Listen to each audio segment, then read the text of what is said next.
warahmatullahi wabarakatuh. Perkenalkan, nama saya Adinda Nur Fatihah, nomor NIM 124404092 dengan absen UAS nomor 30.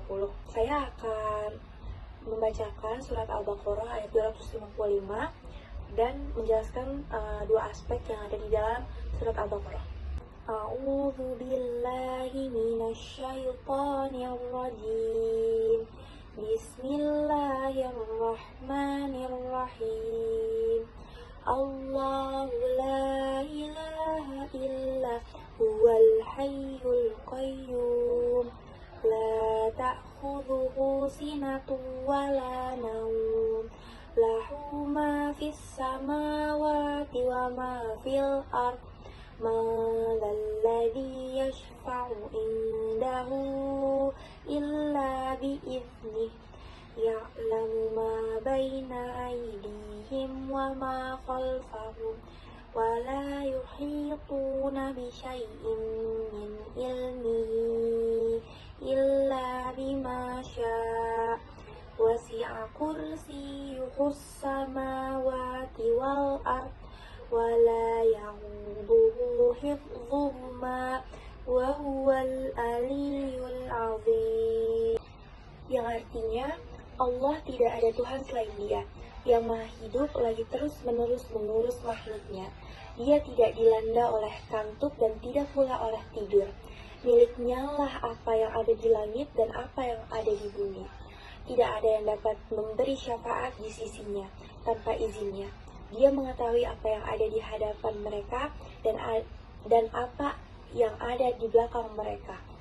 Mereka tidak mengetahui sesuatu apapun dari ilmunya, kecuali apa yang Dia kehendaki. Kursinya atau ilmu dan kekuasaannya meliputi langit dan bumi, dan tidak merasa berat memelihara keduanya. Dialah yang maha tinggi, lagi maha agung. Ini saya akan menjelaskan dua aspek yang ada di dalam surat Al-Baqarah ayat 255. Yang pertama, saya akan menjelaskan tentang muhkam dan mutasyabih. Ayat Al-Baqarah 255 ini masuknya kemana sih? Sebelumnya saya akan sedikit mengulas tentang ayat muhkam dan mutasyabih dulu. Ayat muhkam adalah ayat-ayat yang memiliki makna yang jelas, tegas, dan tidak mengandung ambigu. Maknanya mudah dipahami dan tidak memerlukan penafsiran tambahan untuk memahami maksudnya. Ayat mutasyabih adalah ayat-ayat yang maknanya tidak sepenuhnya jelas atau dapat memiliki beberapa kemungkinan makna. Biasanya membutuhkan penafsiran lebih dalam di ayat mutasyabih ini. Maka ayat Al-Baqarah ayat 255 atau ayat kursi berbicara secara tegas tentang sifat-sifat Allah seperti keesaannya, kekuasaannya yang meliputi langit dan bumi, serta pengetahuannya yang sempurna. Makna dalam ayat ini tidak ambigu dan dapat dipahami secara jelas oleh orang yang membaca dan mendengarnya. Jadi makanya Al-Baqarah ini termasuk ke ayat muhkam. Contoh isi dari surat Al-Baqarah ayat 255 ini. Allahu la ilaha illahu al-hayyul qayyum. Artinya Allah tidak ada Tuhan selain Dia yang maha hidup, yang terus-menerus mengurus makhluknya. Karena sifat-sifat Allah dijelaskan dengan tegas dan jelas dalam ayat ini, maka ayat Al-Baqarah 255 ini termasuk ke kategori ayat muhkam. Selanjutnya, kenapa Al-Baqarah ayat 255 ini dikategorikan sebagai ayat muhkam?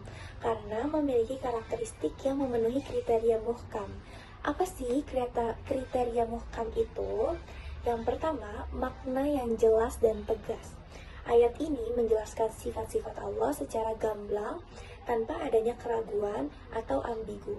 Sifat-sifat yang disebutkan seperti keesaan Allah, kekuasaannya, ilmu-ilmunya yang meliputi segala sesuatu, serta kemahahidupan dan kemahakuasaannya, semua dinyatakan secara eksplisit. Kedua, tidak membutuhkan tafsiran rumit. Makna yang terkandung dalam ayat Al-Baqarah 255 dapat dipahami secara langsung oleh umat Islam tanpa memerlukan penafsiran simbolis atau takwil yang mendalam. Misalnya, pernyataan Allah tidak mengantuk dan tidak tidur adalah pernyataan yang lugas dan tidak menimbulkan perbedaan pemahaman. Selanjutnya yang ketiga, akidah yang tegas dan fundamental. Ayat ini berbicara tentang konsep tauhid, yaitu keyakinan akan keesaan Allah dan sifat-sifatnya yang sempurna. Dalam konteks akidah, penjelasan ini adalah dasar yang tidak bisa ditafsirkan dengan makna lain. Yang keempat, bukan termasuk ayat yang bersifat simbolik. Ayat muhkam bukanlah ayat yang mengandung perumpamaan atau makna yang hanya bisa dipahami oleh Allah atau ahli tafsir tertentu. Ayat Al-Baqarah 255 ini tidak menggunakan bahasa simbolik atau metafora yang dapat memunculkan interpretasi berbeda. Jadinya, ayat Al-Baqarah 255 ini termasuk ke dalam muhkam. Aspek yang kedua itu, apakah surat Al-Baqarah ayat 255 ini atau ayat kursi ini termasuk ke Makkiyah atau Madaniyah? Jadi, ayat kursi atau Al-Baqarah ayat 255 ini termasuk ke surat Madaniyah. Kenapa sih termasuk ke surat Madaniyah? Berikut penjelasannya. Yang pertama, itu konteks sejarah dan waktu turunnya. Surat Al-Baqarah ayat 255 diturunkan di Madinah setelah Nabi Muhammad hijrah. Yang kedua, ayat kursi berperan dalam menguatkan konsep tauhid dan keyakinan akan sifat-sifat Allah yang sempurna di tengah-tengah umat Islam yang saat itu sedang berkembang.